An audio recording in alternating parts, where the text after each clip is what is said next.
The most widely published book in human history reveals that we are created in the image of God. Throughout our human journey, each encounter is an opportunity to see the shared humanity in ourselves and others. Regardless of one's views on religion, each experience and each story weaves us together towards a common path. A path of transformation, a process of growth and understanding, a recognition that, at our core, we share a common destiny. What does the search for truth really mean in our lives? How can we find a sense of unity in a world so diverse and divided? As we reflect on these questions, we start to uncover a fundamental connection that binds us all beyond our differences. Welcome to Created in the Image of God, Building Vibrant Communities, with our host, Wade Franson. Today's episode is The Vulnerable Pastor. Hello, everyone. It's Wade Franson here, and I'm back with another exciting episode of Created in the Image of God. Exciting because I have a guest here who I'm really looking forward to interviewing and sharing with you. This is partly due to some things I'm going through on a personal level. I don't know how much I've shared here, but we've had a number of deaths in my immediate family over the last couple of years.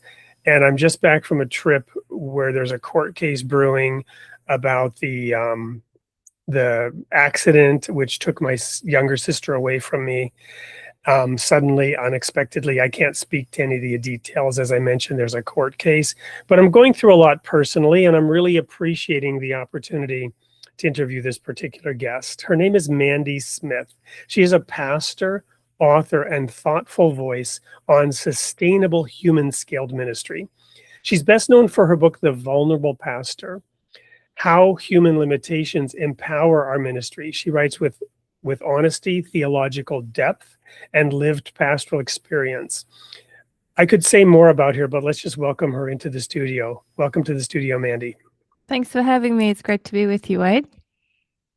And as people can tell immediately from your accent, you're dialing in from a different time zone and location. Where exactly is that? Yeah, I'm in Brisbane, Australia. So it is Tuesday morning for me. I guess it's still Monday for you. So the future looks fine. That's good to know. The future looks fine. I'm taking that to the bank right now.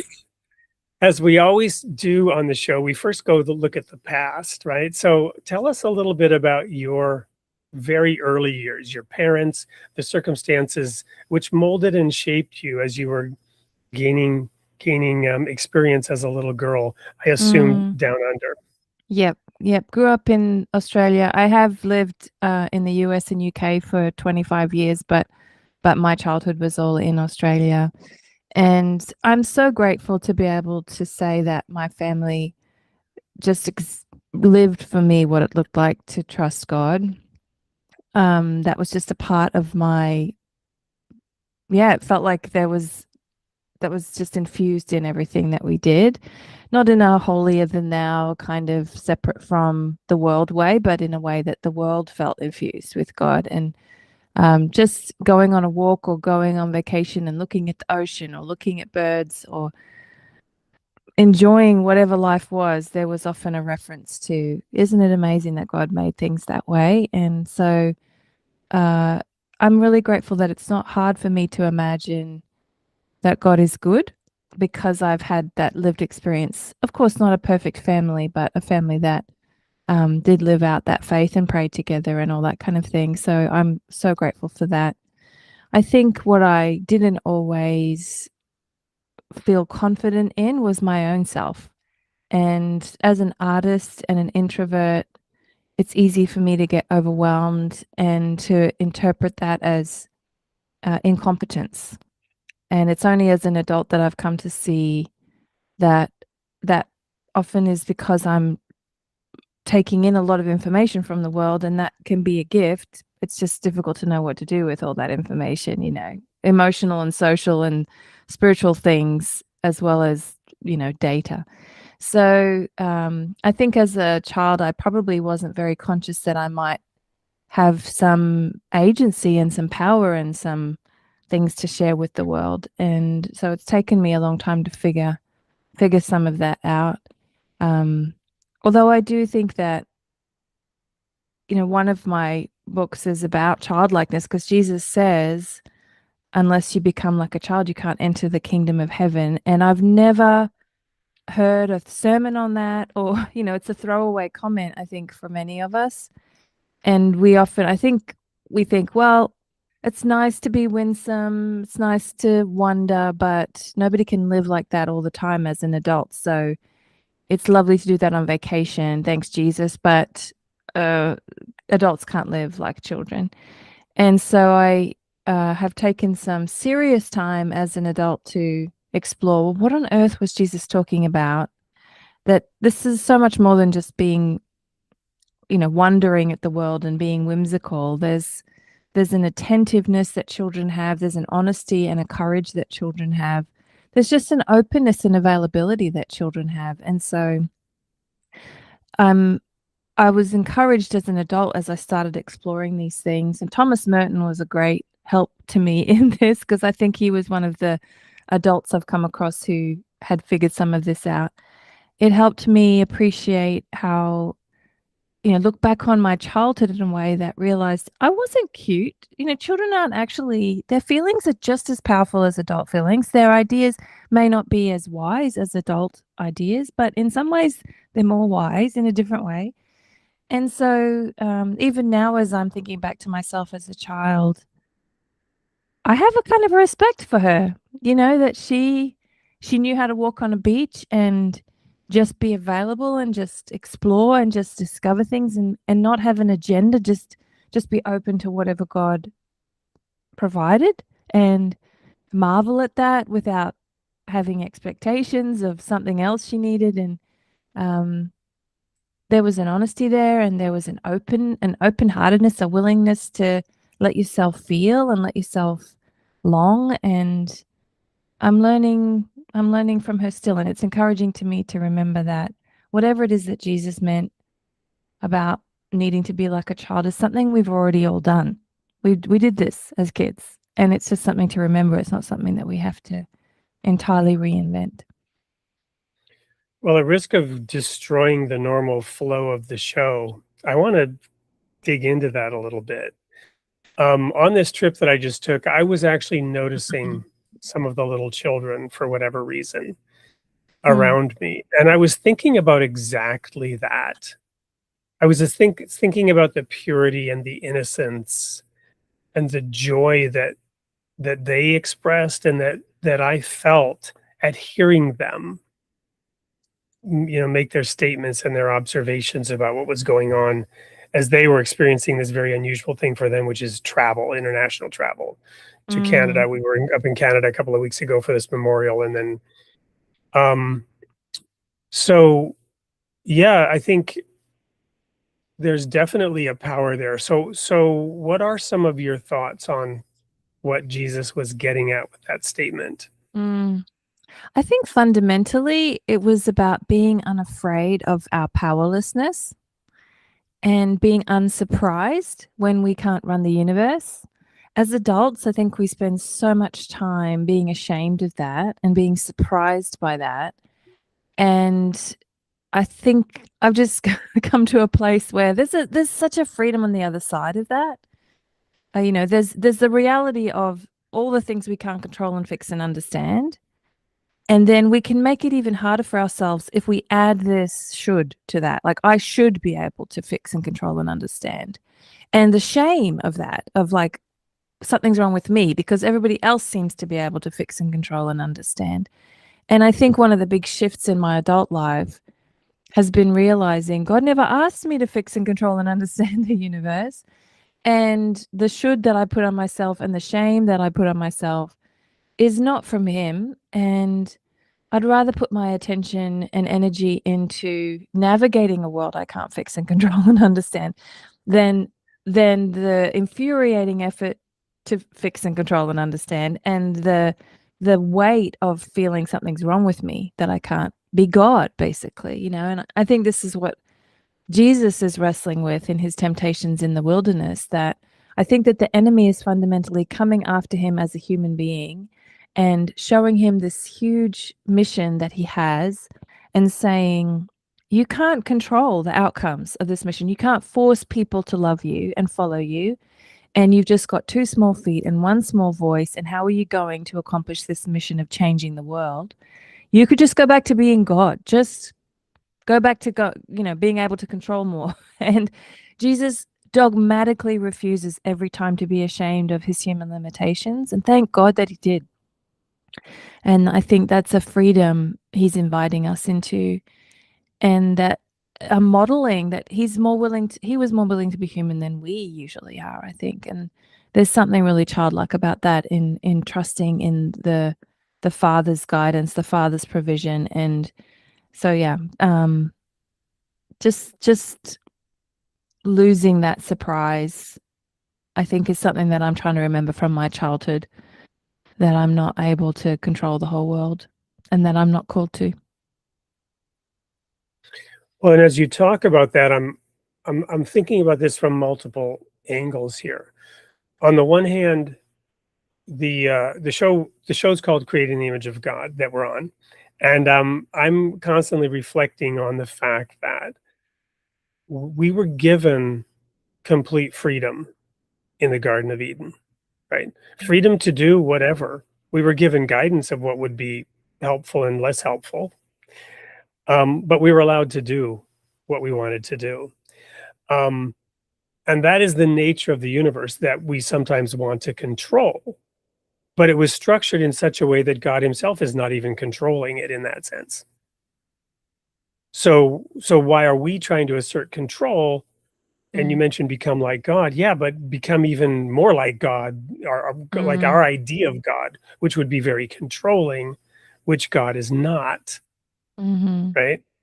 And then the other thing I was thinking about is how all the problems that we experience in society, they're not coming from what we were like as children. I mean, in a sense, maybe they are coming from foolishness and a lack of wisdom and carelessness and heedlessness, some of these things that children would have, naivety.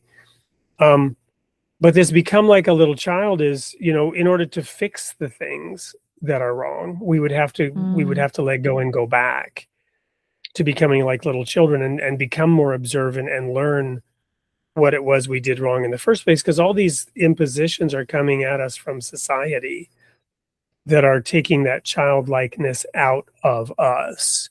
And maybe it's a kind of a 2-step forward, 1 step back kind of thing, because we have to grow, we have to mature. Paul said, strong meat belongs to those who by reason of use have exercised their senses to discern good and evil. So from that childlike state in the Garden of Eden of absolute freedom and do whatever you want, comes that maturity and saying, well, now that I've experienced some of these things, there are some things I wouldn't do again. Absolutely. Yeah. And in scripture, there is a distinction between childishness and childlikeness. Paul says, when I became a man, I put away childish things.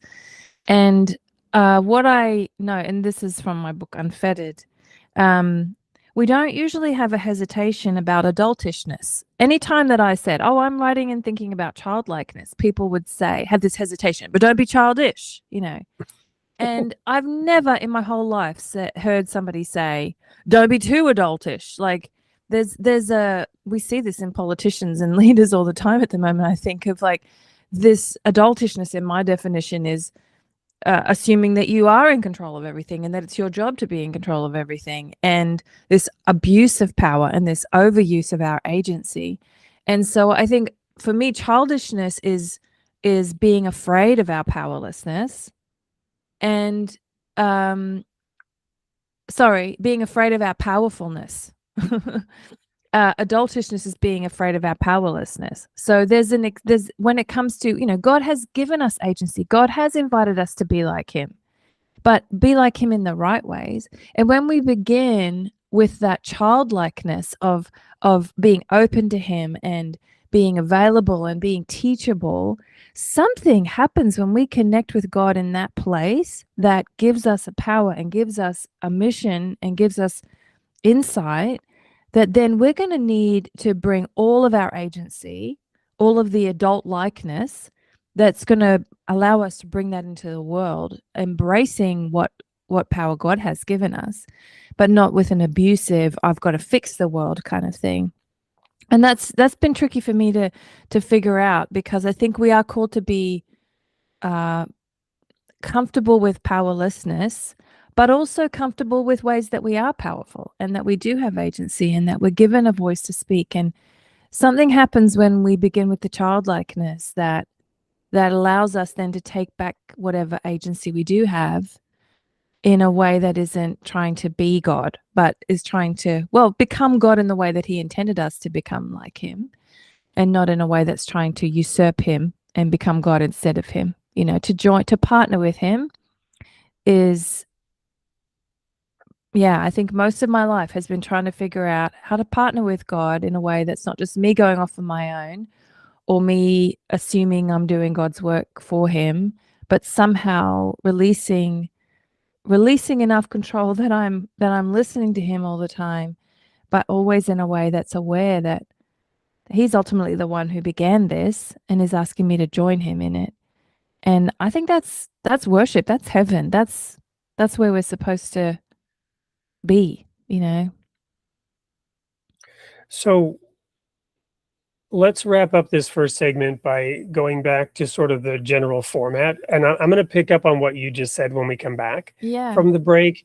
But when and how was it that you sort of transitioned from your early years, your developmental years, into an understanding of this is what I want to do with my life, and then got into the pastoring work and later writing books? What was all that like, that sort of maturing moment for you? Yeah, I kind of had to grow up rather quickly because my boyfriend, when I was 17, decided to move to America and study the Bible. He was 5 years older than me and he was ready to go. And I was like, well, I'm not staying behind. And so right out of high school, we got married and then moved to the US to study together. And I thought I was going just to support him in his studies, and ended up having a chance to do a biblical studies degree as well. And for me, that was I just love scripture. I just want to learn. And it was such an amazing experience to just have that uninterrupted time to just dig in and read and be in a community of other people learning. I definitely had a sense of call to follow God and to do what he was asking me to do. But I was in a context that did not ordain women or encourage women beyond women's ministry and children's ministry, which are wonderful ministries. And so the question of like, okay, well then what am I actually going to do with this degree? What am I going to do with this? I mean, even beyond the degree, this passionate sense of I have to say yes to whatever God asks me to do.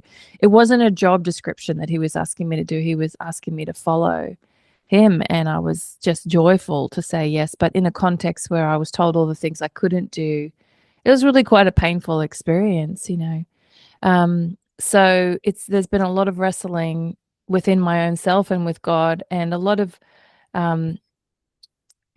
healing that's had to come for me to be able to become a pastor as I currently am now.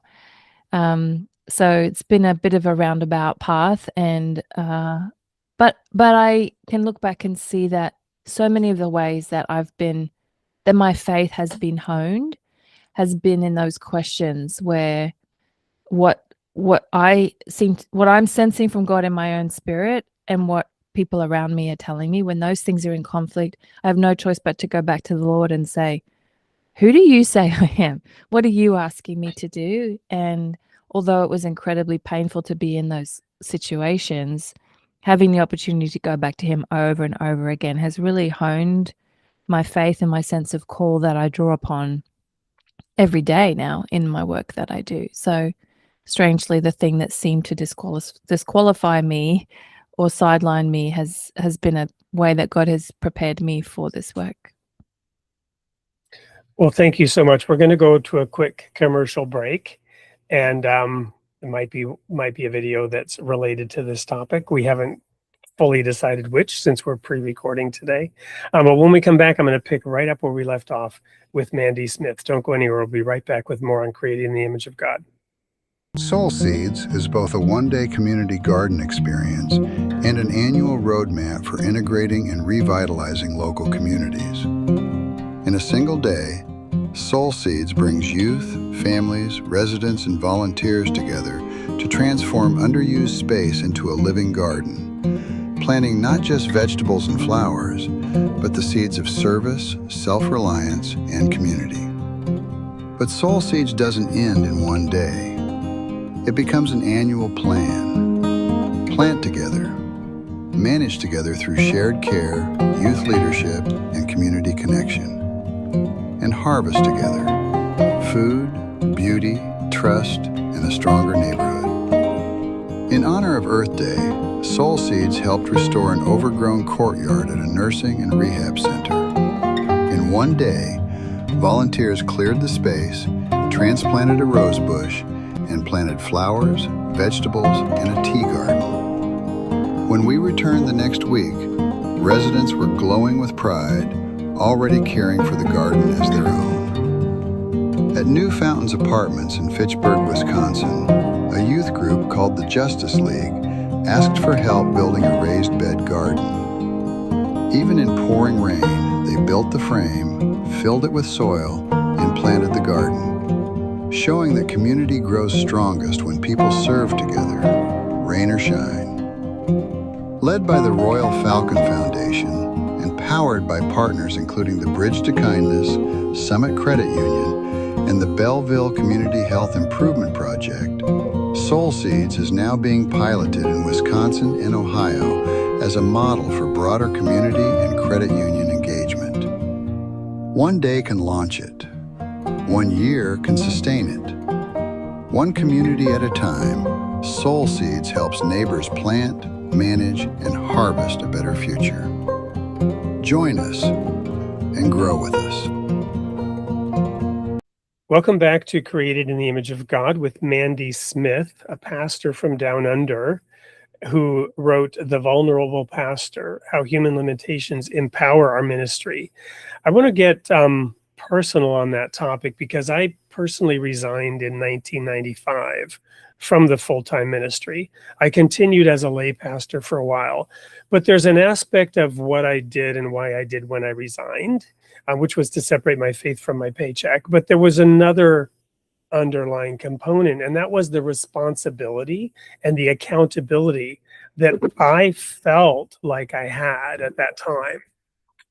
And in our denomination, in the particular focus that we had, there was a lot of talk about the ministry doing the work of God.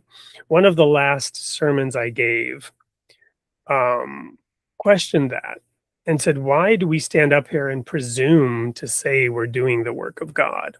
What, have we made God unemployed? What's he doing if we're doing his work for him? It was deeper than that. And I didn't make any friends when I with neither the ministry nor the lay people who wanted a ministry who sort of assumed perhaps more authority than they really had. Which is why I wanted out of it, because I didn't like the members looking to me as I tried to point them to God. Yeah. And it was very hard to actually get the point across that, no, I'm not here to answer your questions. I'm not here to tell you what to do. I'm here to encourage you to develop your relationship with the Father who can do all of those things for you. Mm-hmm. But in our denomination, it wasn't quite so simple.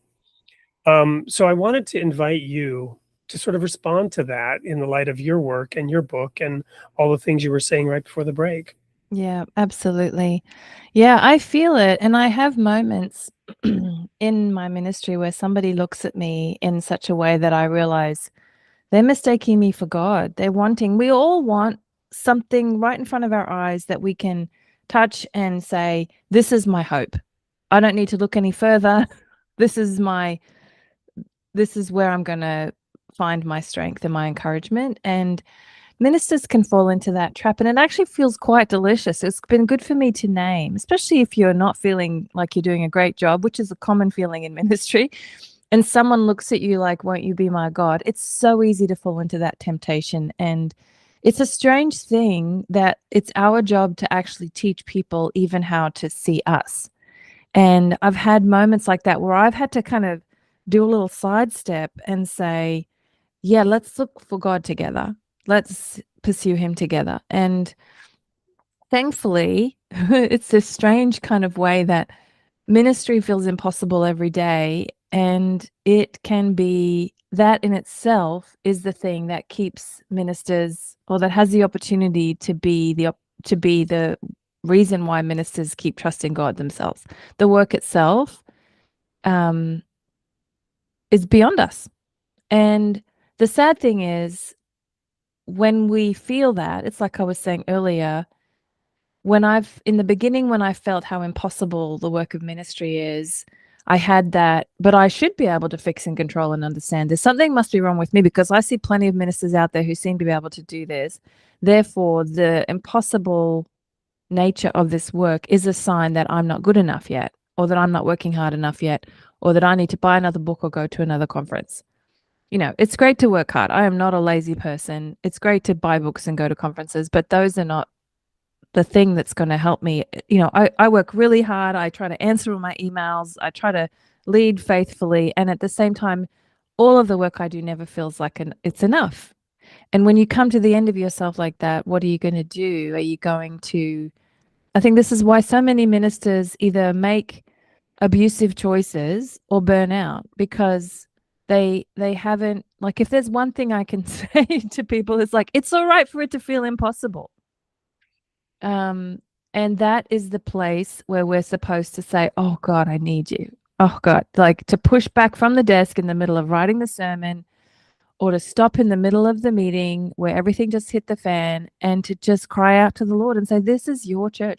You were here before me. You will be here after me. Whatever it is you've given me to do is not in your place, but in partnership with you.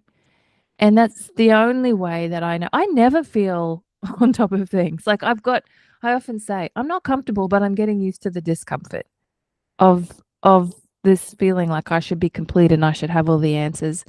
But God never asked that of us. Like, that's something we've picked up from the world, that it's our job to be God in that unhealthy way. Scripture says, be God by becoming like me, by following me and paying attention to me and needing me every day. And I can do that. It's not comfortable, but I'm getting used to the discomfort of that. A quick question on the term ministry versus priest. What's your take on the role of a minister versus the designation of priest? You mean in the sense of kind of that intercessor person, the priesthood kind of idea, or do you mean? Well, when I think about this, the one sort of thing I could still hold on to was, I'm here to minister, not to be a priest. Oh, I hear what you're saying. Yeah. Yes. Oh, goodness. I have a good friend, Dave Hansen, who's written a couple of beautiful books on ministry. And I think it's in the art of pastoring, I think it's called, where he says the pastor is a parable of Jesus. And so I love this thought that we have an opportunity to live in such a way that makes it easier to understand Jesus. And some of the ways that this work feels impossible and overwhelming are actually more invitations for us to know our need for God. And so I don't know if I'm answering your question, but I think of that often, that there's a surprising way, even last weekend on Sunday at church, there's a surprising way that it actually ministers to our people for us to reveal our need for Him, for God, and for them. And that seems to be really an uncomfortable possibility. Whenever I speak to ministers, the thought that they are allowed to let their needs be shown is a really scary thing. And I appreciate that there are some ministry contexts that are not ready for that and that are not safe for that. And of course, there are wise ways to do that and unwise ways to do that. I'm not talking about seeing your congregation as your counselor, but just to let them in behind the scenes of how you need God. If it's so beautiful, I was really feeling a bit overwhelmed last week. We've had a few big things happening and changes that I'm having to navigate behind the scenes that not everybody knows about. And without dumping all of that on people, I just shared, like, I really need you to pray with me right now about how to navigate, how the whole congregation can navigate these changes. And I don't know where God's leading us. I do believe God is leading us. And I was so encouraged by how people stepped up and how people felt really empowered by that invitation to walk with God with me. And so one of the craziest ways of how I minister to people is by letting them know God's called them to mission as well, and that I'm not some superhero who has everything figured out, but that, yeah, I'm not sure if I'm answering your question, but that's what comes to mind when you ask it. Well, no, and I think that's the distinction that I kind of have in my head between the two roles, right? So no, I think you did certainly answer it for me, and hopefully for those in the audience as well. I should also say, can I just add one more thing quickly? Sure. There's so much conversation at the moment, at least in my circles. Well, I think it's in beyond my circles, of just what is the role of the minister, because we have seen so much power abuse in ministry, sadly, in recent years.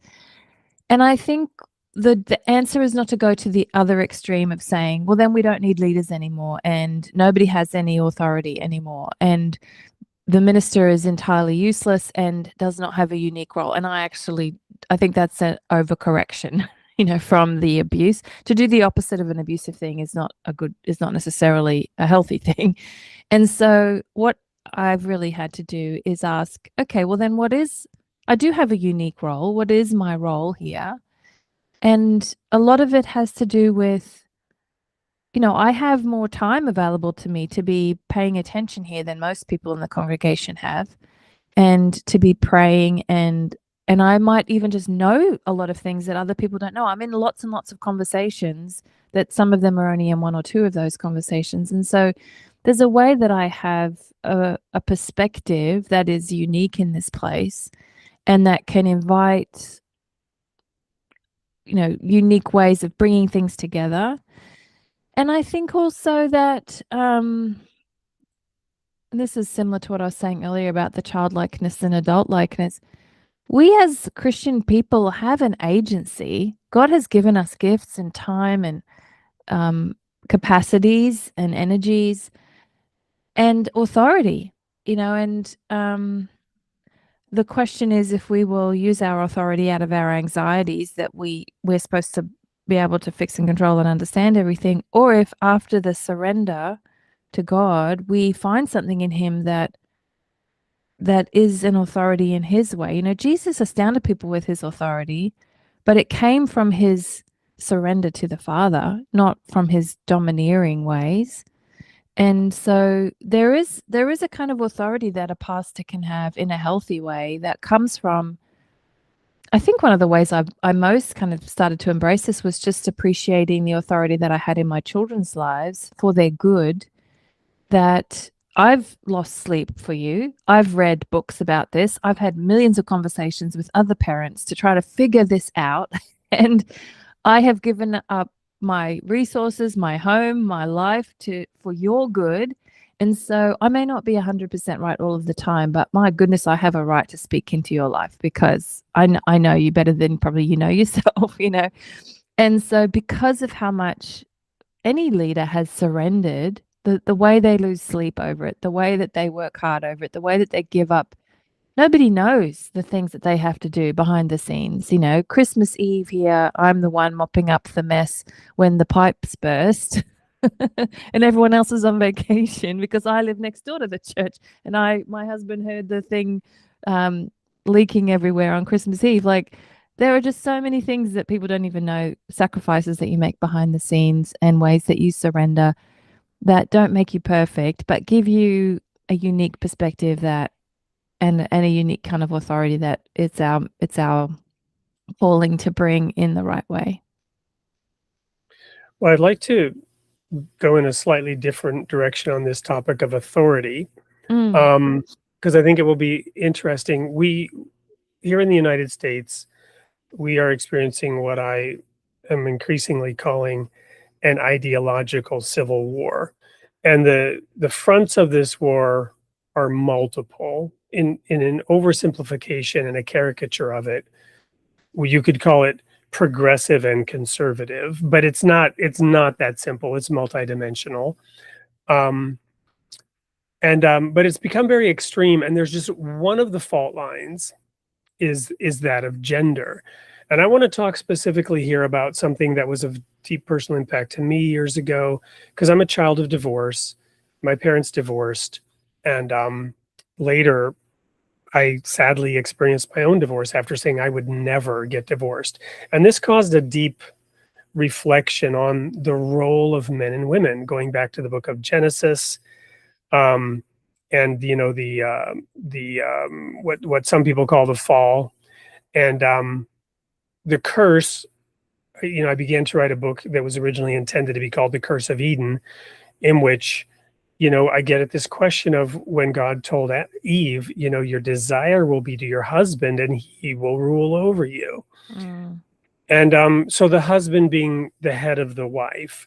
And then Paul's comments later, in which he says, yes, the husband is the head of the wife in the same way that Christ is the head of the church, which to me completely flips the script and is essentially saying, well, sure, in our culture, I'll go along with that model, because it's a model that, we've kind of got to conform to in our society. But let me tell you that it's not at all like that, right? Because Jesus sacrificed himself and became the servant of the church, to the point of death. And if you want to be the head of something, you must serve that thing. So, broadly speaking, gender roles are a huge issue along this ideological culture war. And I don't want to get into specifics other than that single quote, the role of men and women in marriage. Because you mentioned authority. What's your view on all that? I'm just curious, because there's a lot of it is huge, and I apologize. I'm not trying to put you on the spot. That's okay. It's an interesting, it's a fascinating conversation, and I often enjoy the conversation. I'm just trying to think what of all the things that you could say. Well, I'm actually just wrapping up a manuscript at the moment called What Women Know About Jesus, and I'm not really at all interested in arguing for women's leadership. I'm exhausted by those arguments because they have built into them particular assumptions about what a leader even is.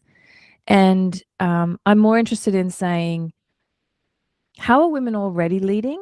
It may not even be understood as leadership in the world, but maybe the very ways that they lead are radical and challenge what is really important. And maybe the best thing to do is for us to reshape our imaginations around what the kingdom is and what leadership looks like in the kingdom, and how women are already actually doing that, and stop being ashamed of how they might seem small according to the world's perspective. And so somehow that feels connected to what you're asking, that in so many of the conversations about gender, I feel like we're still battling, even in the church, we're still embroiled in the world's battle and the world's definitions and the world's expectations of it's a scarcity kind of approach that says there's not enough to go around, so we got to fight over it. And I just refuse to get drawn into that and have to trust that, yes, and it's important for you to understand this is coming from someone who has been deeply harmed by many of the conversations about gender, and who I've had people blogging about me and people assuming the worst of me and calling me all kinds of gender-oriented names because I would dare to want to lead in some way or speak about the Bible. And so the peace that I feel and the joy that I feel from it has not come from necessarily always having a rosy situation. But I don't know if your leaders want to go here with me, but I had a moment. There was a particular time when I was in a denomination that was very discouraging of women in leadership, and God kept calling me and opening doors for me, and I had to wrestle with what the Bible said about all of that. But I had a moment at a conference where a particular man spoke really unkindly towards me. And I don't mind if people disagree with my interpretation of scripture about what women can do, but do so in a Christ-like way. And it became kind of a common thing to be called nasty names or to get this kind of pushback that didn't feel at all like the way Christians should have disagreements. And this one man interrupted me at a conference and spoke really un-Christ-likely to me. And I just looked him in the face, and I think God just enabled me to step back a little bit. And I just thought, I've never seen this face before, but I know this spirit. And somehow being able to distinguish, I don't know if this particular person was just anxious or what it was.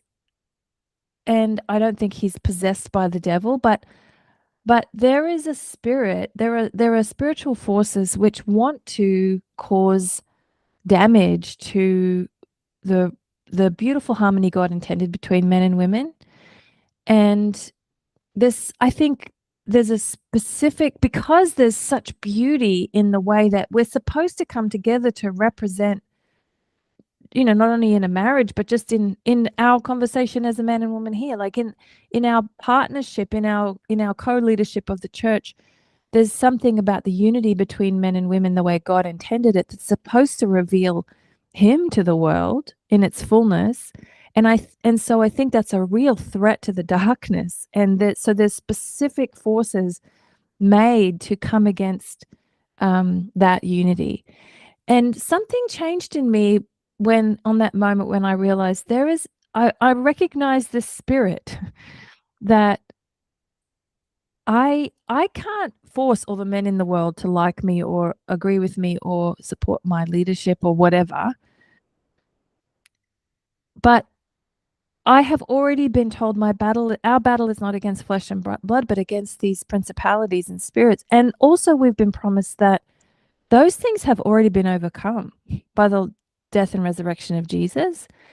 And something allowed me then to shift out of the victimhood or the frustration or the aggression or the desperate evil kind of struggle of, until all these men in the world appreciate me or welcome me, then I can never do my calling. And that just feels evil to me, that there's this impossibility built into that. And instead to be able to say,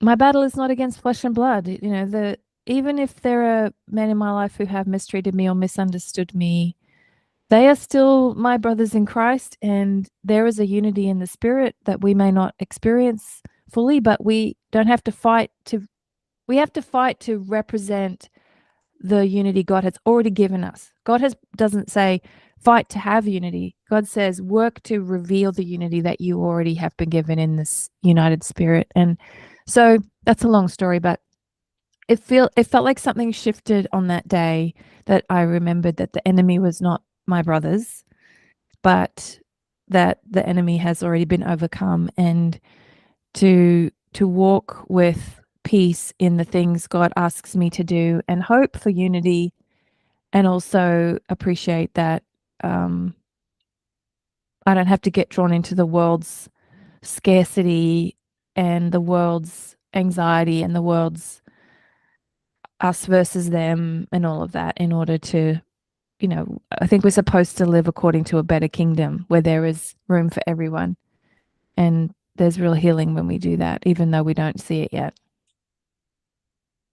Wow, thank you so much for the way you unpack that. And what really comes to the forefront for me is, again, even the title of this show, Created in the Image of God. And I've often thought about how the male and the female, very important, two wings of one bird. You can't put two left wings on a bird and have it fly. Kind of doesn't work. But more importantly, how it's the unity, it's the vision of a bird in flight, right? The beautiful manifestation of that cooperation of two very different halves, two very different parts that are intended to work together. Mm. Adam was given the role. I often reflect on this. Adam was given the role and the purpose of dressing and keeping the garden. And then to get back to your point of impossibility, yeah, Adam, I know you really can't do this. You're going to need some help. Yeah. And Well, that it's help's going to interesting. have to approach everything differently than you and see everything differently than you. And, Yeah. you two are going to have to, work it out. And, and again, the curse of Eden is he will rule over you. That's not a statement of what God wanted to have Right. happen. Right. And with the other things in the curse, with weeds or whatever, we have no problem with thinking, well, that's not ideal. Let's figure out some ways to get around the weeds. It's Right. sad that we think, well, but this gender part is where it's I really look different is that I know that relates to what you're just saying. So I remember on a time when my husband and I had probably one of the worst arguments we'd ever had. And it happened to be on Easter Saturday, and it just felt like I was in the tomb, like I was really heartbroken and having a hard time imagining the way forward from this argument. And I sometimes, when I'm just overwhelmed, just kind of doodle. And I was drawing just these kind of wavy lines. I wasn't intending to create something that meant anything. I was just processing and praying. And so I ended up drawing I'll show you in a second here, but a green stream kind of flowing this way, just the green lines coming this way. And then, because that's my favorite color, and blue lines coming this way. That's my husband's favorite color. And somehow, as all the lines crossed, I found a dove, like a bird. And I'll show, how can I show this up to you? So you can see. Yeah, move It's it just, just a little it's bit, just doodles. move it a little bit to your left, I guess. Yeah, there you go. Perfect. Okay. So you can see there's just doodles, lines coming from one side, the green, and lines coming from the other side, the blue. And Beautiful. I didn't actually draw that bird. That was just made up of the lines, and the place where they crossed became a dove, which represents peace. And it became my prayer then that in the place where our lives intersect, may that space of usness, whatever it is that we make as a couple, may that be a place of peace. May that be a place that reveals the Spirit to us and to the world. And that I think then became also a prayer that I think of for women and men in general, not just for one married couple. That I think ideally, where those differences intersect, we're supposed to reveal something beautiful to the world, and that intersection is not supposed to be conflict only. Not that we shouldn't ever have arguments, but even in the arguments, there's a way and that argument did become an opportunity for us to find more understanding, and ultimately, I hope that became a part of the answered prayer, that the peace came from even that conflict. So yeah, it's interesting that you mentioned a bird there, because that was exactly what came to mind for me on that day. Wonderful. Well, we normally do 3 segments, but I'm not going to take the time. We're just going to go seamlessly into the last question because we've gone a little long on this segment. So what's next for you? Where are you growing next? And how can people engage with you and your work, whether it be through direct engagement or just something they would do in their own lives independently? Yeah, well, I mean, I have some books already out there if they want to explore those. The Vulnerable Pastor, as you mentioned, which is exploring how on earth is this true that God is strong in our weakness? How do we actually live as if that's true? Then the Unfettered book, which I mentioned earlier, which is how on earth are we supposed to be like children to enter into the kingdom of heaven? And my more recent one was Confessions of an Amateur Saint, which is kind of behind the scenes of that vulnerable pastor person, looking at those daily confessions of the ways that I every day am tempted to be God in my own strength, and those confessions every day of my need for God again that allows me to keep doing this work. I've just finished up this book I mentioned earlier, What Women Know About Jesus, and that's coming out next year, 2027, in July, with Nav Press. I'm also about to publish, also in 2027, don't know the month yet, but with Erdman's a fable, which is a real shift from what I've written before. It's all been nonfiction up until now. The fable it came from a time when I was starting at my current church. The church was about to close when I first came, and I was sitting in this empty building and really could imagine that possibly we'd have to close the church. And right in that moment, I was pretty devastated about this possibility. Right in that moment, I heard a little gecko, little lizard that lives in our church. I live in the tropics, so we have geckos in our churches, and I've never seen him, but this little gecko just sung out with all his might in this empty church building, and it echoed around the whole place. And I just suddenly had this image that, like, even if this church closes for humans, there are creatures that live in here that are still going to be worshiping in here, and maybe they remember something that the humans have forgotten. And I just could not stop. That kind of captured my imagination, and I kept finding myself imagining about the things that live in an empty church. And so I've written a fable that I think kids who've read it have loved it, but it's mostly for adults, to step away from our anxieties about the crumbling church that we find ourselves in, and to actually imagine what is still living in our church, what is still healthy and whole in the spiritual side of things, and what magic or mystery is still there. How is the church still enchanted? It's not our job to re-enchant the church. It's our job to rediscover the enchantment that's still there. And so I hope that by spending a couple of hours, it's about a 2-hour read, in this fable, they'll reimagine the church, just their ordinary congregation, in a new way, and the church universal too, in a way that allows them to see with new eyes and rediscover the enchantment that's already there. So that's a little project that felt like a very different thing. But beyond, and I have a website that they can find all those things on, and other things. Some of my art is on there as well. Thewayistheway.org is the website. I think mandysmith.org will get you there too, but I don't really usually advertise that. I don't prefer it being about me, but it might be more memorable.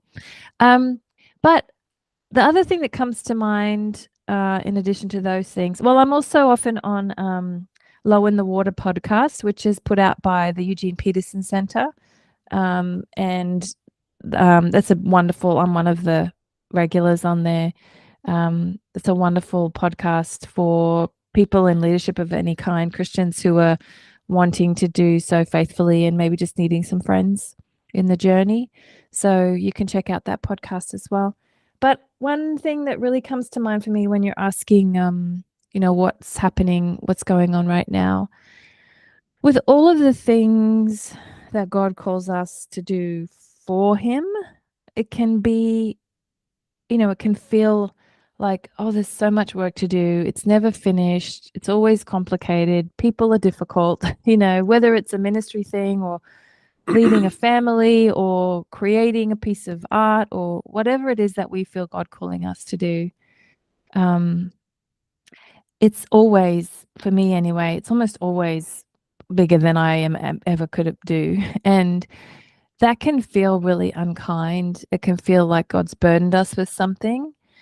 And I refuse to believe that. So I've asked God for a better story of, well, what am I supposed to think? How am I supposed to interpret this situation where following you gets me in places that feel like it's too much for me? There's more that needs to be done than I can ever do.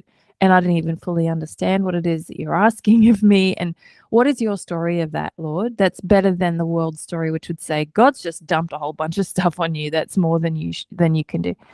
And as I was asking him recently, what's your story of this, Lord? He gave me a really strange kind of image, but I think it comes from Acts 17. I think that's Acts 17. In him we live and move and have our being. We are his offspring. And so I actually made a piece of art to help me process and remember this, and it's on my desk. But the image was of the things that I am being asked to make, and I hope this is an encouragement for your listeners, the things that we're being asked to make, it's like Mary, God asked her, can I plant something in you that's going to make a difference in the world? And it's going to cost you, but it's going to be carried in you. And as it is, you are stretched by that and you are shaped by that. And I'm asking you, will you steward that thing that I'm asking you to bring into the world? And at the very same time that Jesus was growing in Mary and it was costing her something, Mary was growing in God. You know, Mary was being held and nurtured. And if God has a womb, you know, we can float around in freedom in that womb, knowing that whatever we receive, in him we live and move and have our being. We are his offspring. So it's easy to focus so much on the thing that God's given us to carry and to do, and to forget the fact that in the very same way that it is being nourished in us and growing in us, we are being nourished in him and growing in him. And so that means that what's being nourished in us is also being nourished by him ultimately. So I ended up just making I call it like a, what's it called? What do I call it? An abstract icon. I love icons for the way that you're just able to enter into a story and find yourself in that story and be reminded of who God is. And so this for me is an abstract representation of, you know, this is God, basically, like the expanses of the universe. And I am in him. I'm this circle here. And he's asking me to hold something and steward and create something in me. But ultimately, both it and I am in him. And I hold this often, almost every day when I come to sit at my desk. I'm feeling overwhelmed by the things he's asking me to do that I can't see where they're going often. And I just hold that and I just say, Lord, I'm saying yes to you again, like Mary. And she didn't yet know what Jesus looked like. She didn't know yet what exactly motherhood would be and what it might cost her or what joy it might bring. And yet, like Mary, I'm saying yes to let this thing grow in me, and to all the way remember that I also am growing in you, and you are holding both me and the thing you've asked me to carry. So that feels more doable and more transformative and more hopeful than the things that the way I'm tempted to interpret the challenges of life. Thank you so much. Could you hold that up one more time and just pull it back a Yeah. little farther? We didn't quite get the whole visual. And then just a little bit more to your, yes, perfect. Wonderful. Beautiful. Thank you so much. And I can share images of both of those too if you have show notes that you want to include those in. Well, if you could, that would be great. I will also be writing a Substack article and I can feature those in that as well. Yeah, great. So Mandy, thank you so much. We are out of time. I'm going to leave it there in terms of that image being your final words and your final That's share. But I'm going to definitely keep in touch and follow you and your work. It's beautiful in so many ways. Thank you for being here with us this morning. Yeah, it's been so good to be with you. Thanks so much, Wade. And for the rest of the audience, stay tuned, please, for the sneak peek of what's coming up next week. And remember to check out the Substack article about Mandy with those images, which she'll share. And check out her work. It's been a fascinating interview, and I've really appreciated it and learned a lot. See you all next week. Next week on Created in the Image of God. Sunday, August 9th at 7 a.m. U.S. Central Time, host Wade Franson interviews Graham Tomlin, theologian, author, and editor-in-chief of Seen and Unseen. He reflects on the church's role in today's culture and how Christians can engage the world with wisdom, imagination, and hope. From theology and public witness to living out the gospel with clarity, compassion, and conviction. And then on Tuesday, August 11th at 8 p.m. Central Time, host Wade Franson interviews Derek Vreeland, pastor, author, and discipleship leader. He explores what it means to keep Jesus at the center and how his way transforms our communities, relationships, and everyday lives. from spiritual formation and peacemaking to following Jesus with greater kindness, faithfulness, and purpose. Join us live this week, Tuesday and Sunday, created in the